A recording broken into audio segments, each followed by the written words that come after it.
Everybody, it's Matt from Union Horror Movies, and welcome to another Top 10 Tuesday. This week, we're doing Spanish horror.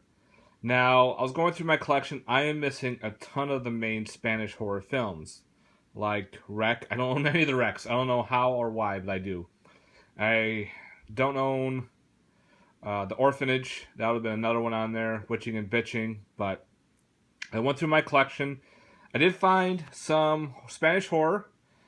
I do have the Blind Dead collection. I'm only taking 2 films out of the Blind Dead. If not, I could just say, the whole Blind Dead collection, 4 films right there. But I decided to go through the rest and pick out some and go with that and only use 2 films from the Blind Dead coffin collection there. So without further ado, let's get on with the list.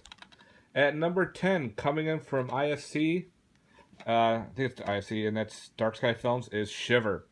I actually really enjoyed this one. It was pretty cool about a young man moving back to his community, and people are starting to get murdered and killed. Well, same thing. Yeah, long day already. And now the town's putting blame on him because, he's back and now some people are starting to go missing. Pretty cool little film. I enjoyed this. I found this for a couple bucks. Definitely a movie to check out for sure. This was... I'm not good with directors. Yeah.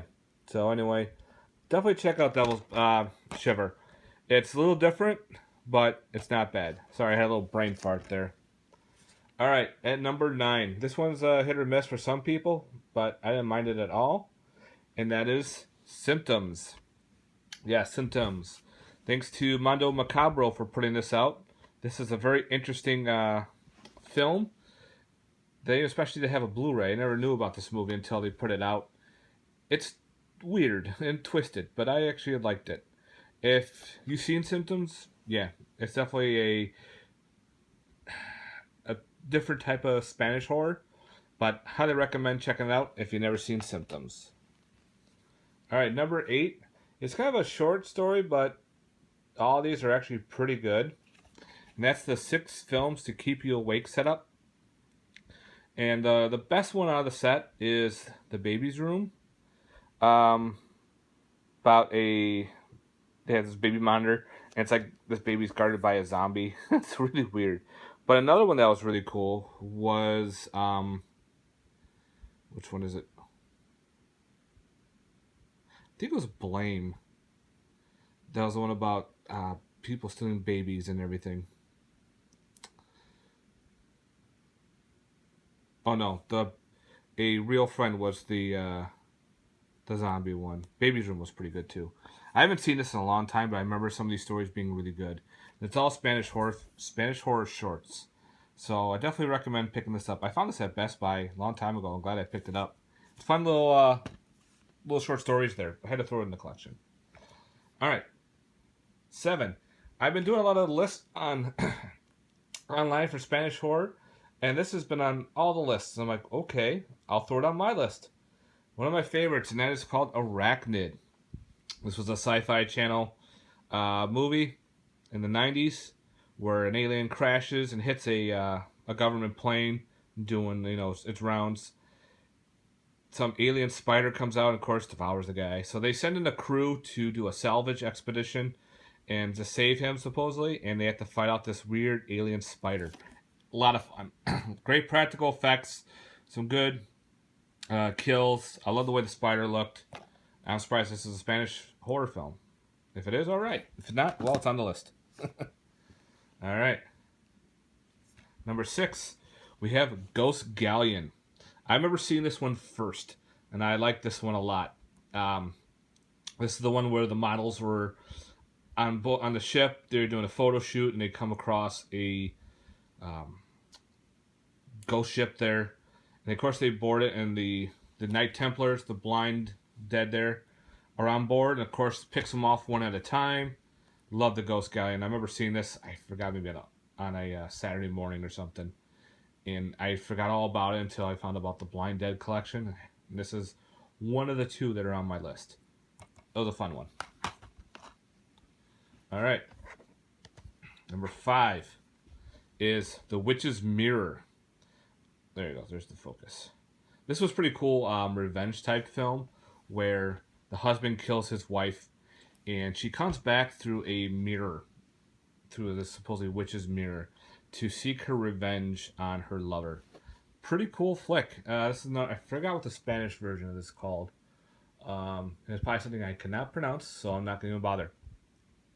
But this is put out by Casa Vegre Entertainment. They put out some Spanish horror films. I gotta pick up the rest of them. I think there's only 3 out.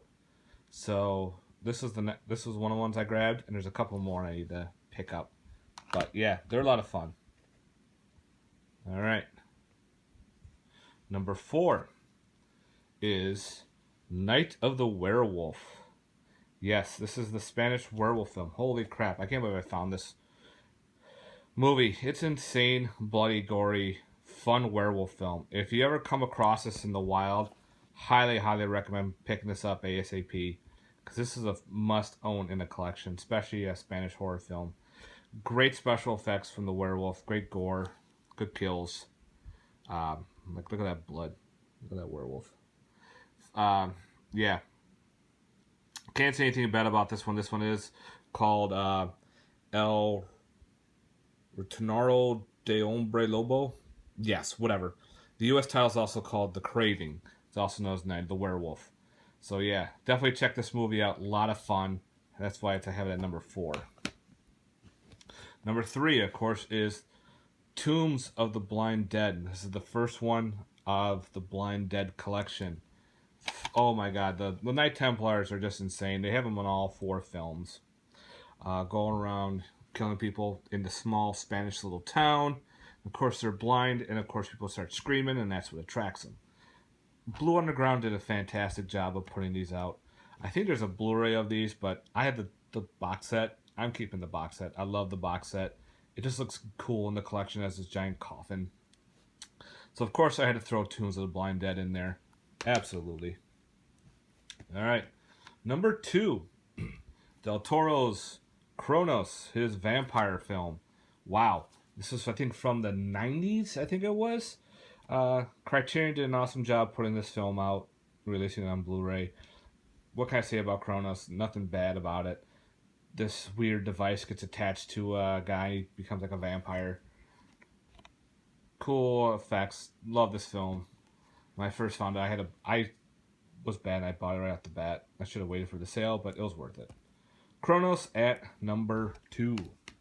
Now, number 1 is... Hey, look, another Del Toro. And that is The Devil's Backbone. Yeah, I found this dirt cheap at I think at Barnes & Noble for like $5. Didn't have it, so I picked it up. I don't know if there's any other versions out there I need to grab, but this was the special edition that they had. Can't say anything bad about Devil's Backbone. Fun flick. If you're into Spanish horror, this is definitely a must. Like I said, I don't own Rec and I don't own Orphanage. Those, if I did, they would be in here too. So I apologize for that. But this is my top 10 Spanish horror films. I hope you enjoyed this little list, guys. Please let me know what you think down below in the comments. If there's some more other Spanish horror out there that I should definitely look into, let me know. I'd like to hear your thoughts. All right, guys. Have a good one. Peace.